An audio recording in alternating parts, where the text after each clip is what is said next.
This is my family, and they are going to watch my speech.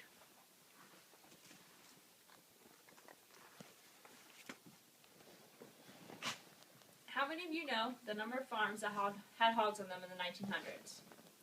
In the early 1900s, 90% of farms raised hogs.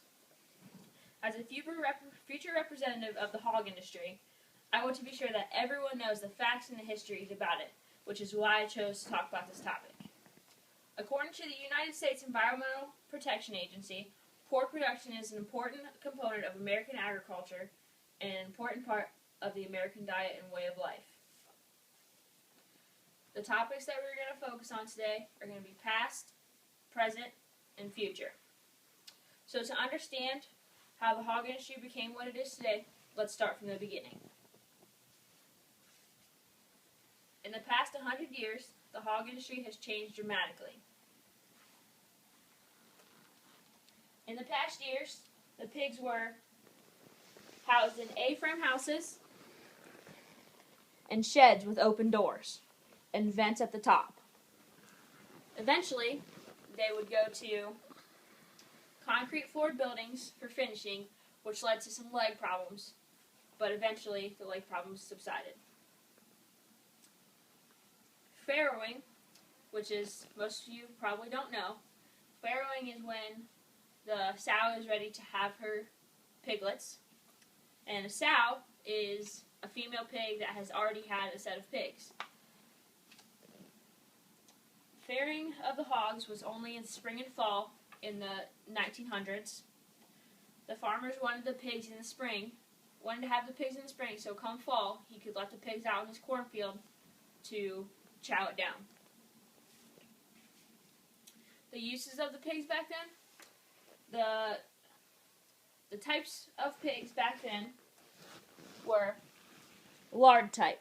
They were big pigs that had a lot of fat on them because there was extensive need for lard. During World War II, lard was used with nitroglycerin for explosives. At that time, lard was priced higher than ham.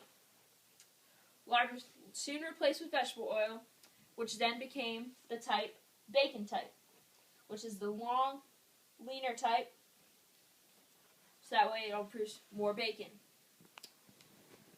Then they decided that the leaner type was not ideal, and they decided that they needed to go to the meat type pig, which is a more muscle pig and a little bit more fat on it. The way the farmers did everything back then was okay for their time, but now things are becoming way more advanced in the coming days. Pig farmers have significantly become more efficient in present time. The quality of pigs has dramatically increased. The feed is now better because of all the proteins, minerals, and vitamins that are in it. The genetics are outstandingly different, and the genetics and breeding have led to the very expansion now today of the hog industry. The housing for the hog industry, the feed here. This is one of the boars, which is a male pig that still has his parts and can breed the sows. The housing for them now is going to be, they have silos which lead to the pens of the sows, and then they have the sites for the sows when they're not breeding. There are going to be many changes in the coming decades that will positively affect the hog industry. The future of the hog industry is extremely bright. According to Hudson, almost 80% of the commercial sows are presently bred by AI, artificial insemination. This will increase until this reaches 95% of sows. Artificial insemination is when you take a boar and you get the semen from them, and then you artificially inseminate it into the sow. Shipping of the semen is huge. lets good genetics, get all the way across this country and even into different parts of the world.